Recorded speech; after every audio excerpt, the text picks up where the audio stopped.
اعوذ باللہ من الشیطان الرجیم بسم اللہ الرحمن الرحیم الحمدللہ والصلاة والسلام علی رسول اللہ و اشرف الانبیاء و اصحاب اجمعین۔ السلام علیکم ورحمۃ اللہ وبرکاتہ۔ سیرت النبی کو پڑھتے ہوئے ہم الحمدللہ ہجرت کے 5ویں سال آ پہنچے ہیں۔ دیکھتے ہیں اس سال کیا ہوا تھا۔ اس سال جنگ خندق پیش آئی۔ بنو خینقا اور بنو نذیر قبیلوں کو مدینہ سے نکالا گیا تھا۔ اب وہ قریش سے مل کر مسلمانوں پر اٹیک پلان کر رہے تھے۔ ان کی تعداد 10,000 تھی۔ دشمن کی فوج میں قریش کے علاوہ کئی اور قبیلے شامل تھے، اس لیے اس جنگ کو جنگ احزاب بھی کہا جاتا ہے، جس کا مطلب ہے گروپس، یعنی کئی گروپس مل کر آئے۔ آپ صلی اللہ علیہ وسلم نے ایک میٹنگ رکھی اور پلاننگز کی۔ خندق کھودنے کی صلاح دی گئی تھی۔ یہ صلاح سلمان فارسی رضی اللہ عنہ نے دی تھی۔ وہ پرشیا سے تھے اور وہاں پر اپنا ڈیفنس کرنے کے لیے خندق یا گڑھے کھودے جاتے تھے۔ 10 آدمیوں کے گروپس بنائے گئے اور ہر گروپ کو 40 خندق کھودنے کا ٹاسک دیا گیا۔ آپ صلی اللہ علیہ وسلم نے بھی خود کھدائی کی۔ اس وقت شدید سردی کا موسم تھا۔ صلاۃ الخوف بھی اس وقت میں حکم میں آیا۔ یہ ایک ایسی نماز ہے جو شفٹس میں پڑھی جاتی ہے جنگ کے موقعوں پر۔ اس دوران کچھ معجزات بھی پیش آئے، جیسے تھوڑے سے کھانے میں برکت ہونا اور سب کو کافی ہو جانا، سخت پتھر کا آسانی سے پھٹ جانا وغیرہ۔ دشمن کے 10,000 کے لشکر کا 3,000 مسلمان سامنا کر رہے تھے۔ خندق دیکھ کر وہ حیران رہ گئے، کیونکہ یہ چیز ان کے لیے نئی تھی۔ اس جنگ میں 6 مسلمان اور 10 کافر مارے گئے۔ سعد بن معاذ رضی اللہ عنہ ایک تیر سے زخمی ہوئے۔ بنو نذیر کے سردار ہوئی نے بنو قریظہ کے سردار کعب بن اسد کو مسلمانوں کے خلاف ان کا ساتھ دینے کو کہا۔ انہوں نے ہاتھ ملا لیے اور اس طرح آپ صلی اللہ علیہ وسلم سے کیے گئے کانٹریکٹ کو توڑا گیا۔ بنو قریظہ نے مدینہ میں رہ گئے عورتوں اور بچوں پر حملہ کیا۔ یہ وہی وقت ہے جب صفیہ بنت عبد المطلب نے ایک یہودی کو مار ڈالا تھا۔ آپ صلی اللہ علیہ وسلم کو جب یہودیوں کی اس چال کا پتہ چلا تو انہوں نے کچھ صحابہ کو مدینہ بھیج دیا ان کی پروٹیکشن کے لیے۔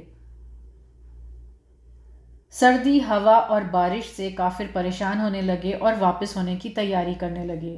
رسول اللہ صلی اللہ علیہ وسلم نے حذیفہ بن یمان کو دشمنوں کی خبر لینے بھیجا۔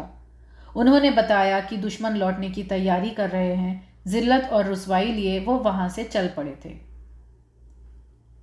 اس جنگ سے ملے کچھ لیسنز۔ اسلام نئے آئیڈیاز تو ایکسیپٹ کرتا ہے جو ترقی کی طرف لے جا سکتے ہیں۔ رسول اللہ صلی اللہ علیہ وسلم نے خندق کھودنے کے آئیڈیاز کو اپوز نہیں کیا، حالانکہ یہ ایک بالکل نیا کانسیپٹ تھا ان کے لیے۔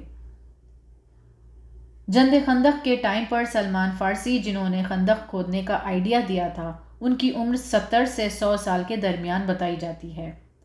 آپ صلی اللہ علیہ وسلم نے سجاؤ ایکسیپٹ کیا۔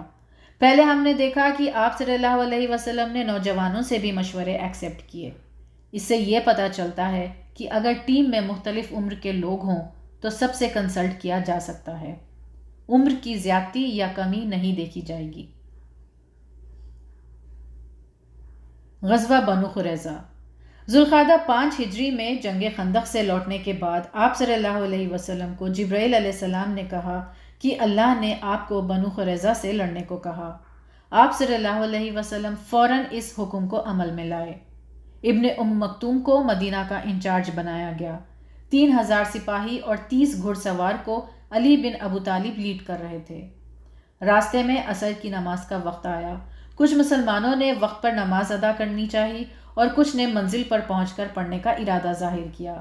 آپ صلی اللہ علیہ وسلم نے دونوں سجیشنز قبول کیے۔ بنو قریظہ کے قلعوں کو مسلمانوں نے گھیر لیا۔ بنو قریظہ کے سردار کعب بن اسد نے اپنے قبیلے کے آگے 3 آپشنز رکھے۔ پہلا یہ کہ وہ اسلام قبول کر لے اور اپنی جان، مال، عورتوں اور بچوں کو بچا لیں۔ دوسرا یہ کہ وہ خود اپنی عورتوں اور بچوں کو ختم کر کے مسلمان کا سامنا کرے بنا کسی ڈر کے۔ زندہ بچ گئے تو پھر شادی کر سکتے ہیں۔ تیسرا یہ کہ وہ مسلمانوں پر پیچھے سے حملہ کرے، کیونکہ وہ ہفتے کا دن تھا اور سیٹرڈیز کو یہودی لڑا نہیں کرتے تھے۔ قبیلے والوں نے کسی بھی آپشن کو منظور نہیں کیا۔ اب وہ مسلمانوں سے صلح کی ترکیب ڈھونڈ رہے تھے۔ انہوں نے ریکویسٹ کی کہ ابو لبابہ کو ان کے پاس مشورے کے لیے بھیجا جائے۔ ابو لبابہ نے اپنے گلے کی طرف اشارہ کرتے ہوئے کہا کہ قتل ان کا انتظار کر رہا ہے۔ ابو لبابہ کو احساس ہوا کہ انہوں نے محمد صلی اللہ علیہ وسلم کا ٹرسٹ توڑا ہے۔ وہ فوراً مدینہ گئے اور اپنے آپ کو مسجد میں ایک کھمبے سے باندھ لیا اور قسم کھائی کہ جب تک آپ صلی اللہ علیہ وسلم انہیں معاف نہیں کرتے کوئی انہیں کھولے گا نہیں۔ جب محمد صلی اللہ علیہ وسلم کو اس واقعے کی اطلاع ہوئی تو آپ صلی اللہ علیہ وسلم نے فرمایا کہ اگر وہ میرے پاس آتا تو میں اللہ سے اس کی بخشش کی دعا کرتا، لیکن اس نے اپنے آپ کو اپنی مرضی سے باندھ لیا ہے۔